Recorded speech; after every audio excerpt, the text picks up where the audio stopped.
Okay, I wanted to clarify some things on the acquisition of getting uh, another passport through Mauritius, because we're getting a lot of people are asking about this, and this can be pretty confusing. So this is why I'm going back through this to clear it up, because Mauritius does have one of the best passports in Africa, along with Seychelles. So and Namibia has also got a good one. All three of these have territorial tax systems, which are real good. Now, let me go over this with you and explain to you how it works. One of the things, too, where a lot of people are getting confused on this passport is I've had several people that have said, Tom, hey, you said that there was no dual citizenship allowed in Mauritius, but I married a national and I was able to keep my other passport. Well, there's two sides to this coin, and then I'm going to read some stuff out to you, okay? If you're person of origin, okay, where you're actually born to a national of Mauritius, they allow dual citizenship, okay? In the Act, it doesn't bring out the fact if you marry someone, that you're treated as a person that is born to someone of origin. And that's probably one or two things happen, okay? Either they didn't require you to get the second give up your other passports because you were marrying a national, which would be treated as a person who is born to a national, which is the citizenship by origin. Or there could be a situation where the government is not contacting you on it. It's up to you to make that change, okay? Now, if someone in immigration says you don't have to give up your other passports, try to get something in writing from that. Now, it doesn't explain it here in the Act if they distinguish it, how they distinguish a person who's getting married to someone else. Are they treating them as a person that's getting citizenship based on origin? In other words, being born to someone there, okay? Now, and again, like I said, the other option could be that the person is basically, the government's not requiring the person to fill out paperwork to cancel their other passport. Now, and that's why I would say I would ask them and get some sort of form letter, and don't just ask them get the letter too, okay? Because I've seen so many cases in Africa and other places around the world. You get people in immigration will tell you something, and man, it's just not that way, okay? I see it in St. Kitts all the time, and that's why you need to get something in writing on that. Now, Panama is a good example, okay? Panama is an extremely corrupt place, okay? And Africa is to most of the countries there. Panama, the Constitution is clear. They don't allow dual citizenship, okay? But there are law firms there that are telling people that they can get dual citizenship there, that they don't relinquish their other passports. But if you look at the Constitution, it's clear. It says it doesn't allow dual citizenship. But not every law firm's doing this. Only a few of them that walk in a gray area, which I think is crazy, but some of them will do it. And they're saying that the government stopped getting people to sign forms to drop their other passports. So they're just assuming the government's gotten slack. So they're just letting people get their getting a second passport, and they're telling them, you don't have to drop your other ones. Now, to me, I would run from a law firm like that. But, Panama is very corrupt. I mean, when I was there, I wasn't there for 2 weeks, and I got stopped by a policeman. And he goes up to me, he goes, I'm talking on a cell phone, and I didn't know it was against the law to do that there. But he throws up two signs. One, he shows me a bill for $75. That's a ticket he writes to the government. Or you can pay him $20, okay? He was just very open on this. I mean, you feel sorry for these guys because they're making almost nothing. But he's very clear right at the beginning. It's $75 to the government, but you pay him $20. If you're sitting there kind of scratching your head thinking, wait a minute, I came from the U.S. They don't do stuff like this. If you wait 5 seconds, he'll drop the $20 down to 15. Sometimes they'll go as low as $2 if you're sitting there long enough, okay? Now, if the corruption is that bad at the bottom of the police force, you can imagine how bad it is from the top, okay? I'll give you a short story here real quick just to give you an example on this. I knew a guy that was getting a divorce, and I was talking to him years ago, back in 2003 or 4, and we were talking about trust. And he said, I don't need a trust. And I says, well, if you ever get in a divorce, you need to think about that, and you ought to get a prenup agreement. He said, listen, man, he says, I just went through a divorce. He says, during the break when we were in court, he says, I just simply went up to the judge. And he says, I had a bunch of money that was in a suitcase, cash. He says, he basically bribed the judge and said, look, this money's yours if the case is called in my favor. After the break took place, the judge awarded the case to the husband. Okay, the case was over with. The lady was just blasted. She couldn't understand what was going on. But this is the type of stuff you see there. You can literally go in with cash and pay things off. And this is why I say that citizenship, like I asked one of these lawyers, I said, so you wouldn't mind me putting something on YouTube about Panama now allowing dual citizenship, or they're not enforcing it? Oh, no, you can't put that on a YouTube video. Well, if you can't put it on a YouTube video, that's telling me that they're doing stuff shady as you know what, under the table. And I see this stuff all the time. My whole thing is, if you're going to pick a country like Panama, okay, and you don't like the laws they've got, the dual citizenship laws, which basically state in the Constitution they don't allow dual citizenship, okay, then go to Guatemala or El Salvador.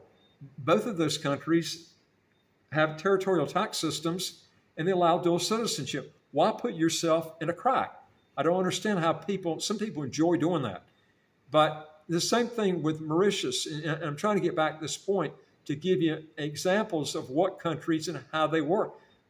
Some of these countries are just real corrupt, and some of them don't enforce the law. So if you get married to someone and they don't enforce the law and make you relinquish your other passports, doesn't mean that you can't do it, okay? It doesn't mean that you're not supposed to do it, okay?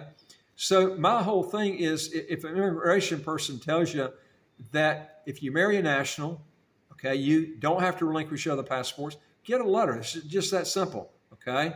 It just keeps you from having problems later, because if someone comes back later and says, hey, you were supposed to give these passports up, your other passports years ago, and you can say, hey, no, I'm not. This letter came from immigration right here, and keep a hard copy of it. That's the way to do that. But again, like I said, getting married to someone, okay, could change the whole situation, okay? But it doesn't state that in the act that person is treated as someone from that gets citizenship by origin. In other words, born to someone that's a citizen of Mauritius. Now, let me go through. I'm just going to tell you real quick on this, on the naturalization and how it works. It can be granted to persons who understand English or another language. Okay. See, the great thing about this passport, you don't have to learn a separate language. If you understand this video, you understand English, and all they want to know is that you know the English language, and that's it. Okay. Or another language of the territory. They have several languages there, and reside in Mauritius for a sufficient period of time to confirm they understand the customs and traditions of the country.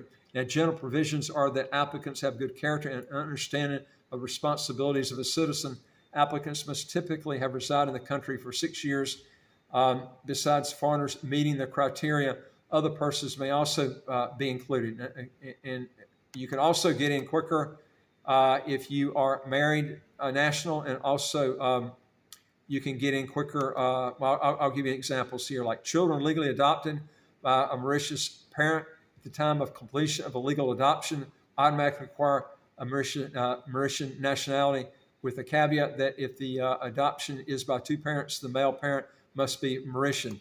Now, minor children may be naturalized at the discretion of authorities when their parent acquires nationality. The other option, too, is the spouse of a Mauritian national after 4 years of residency. And they don't mention anything about relinquishing your other citizenship, okay? So if there very easily could be that they don't require it, okay? They just don't mention it here. And I'm going to give you the exceptions down here a little bit further down so you can see this. Now, Commonwealth citizens are granted preferential naturalization, or persons who have made a substantial investment into the development of the country, like 500,000 U.S. since 1999, after completing a 2-year residency requirement.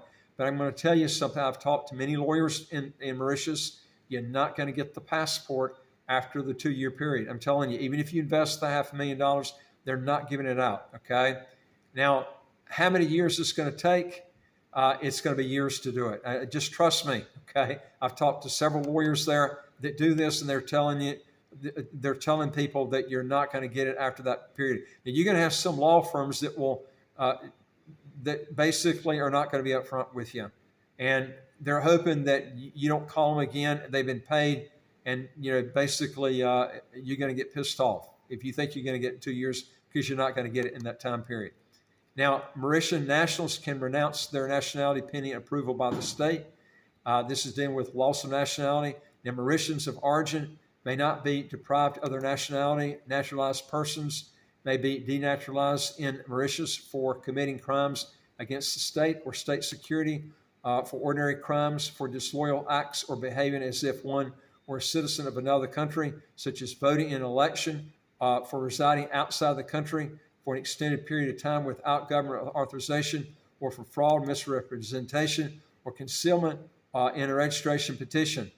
Now, persons who previously had nationality and wish to repatriate if they voluntarily lost their status because of marriage and the marriage has terminated must request reinstatement. All right, now let me go through this with dual citizenship. This is, I'm just about over with this, but I want to make sure you understand this, okay? This is dealing with dual nationality, okay?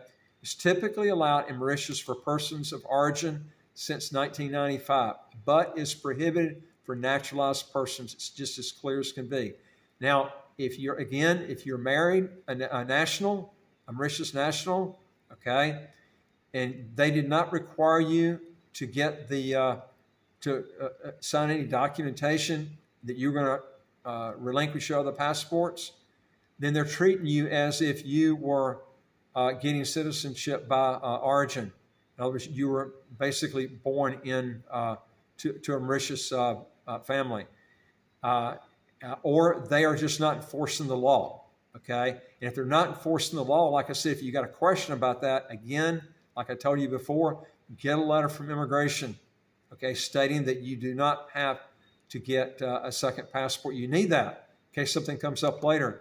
I'm going to tell you something. I've gotten letters in countries before and have gotten me out of a crack in 2 different situations, one in Panama and one in St. Kitts. If I hadn't gotten a letter, and both times the government refused, they didn't want to give me a letter, I pressured both of them. They gave me a letter. One of them I had to give to the Securities Division one time because on a matter. And it was very nice that I had that letter, okay? And it was signed by the person who was the head at that time. So it made actually that was it was a letter from the insurance department, not from the Securities Division.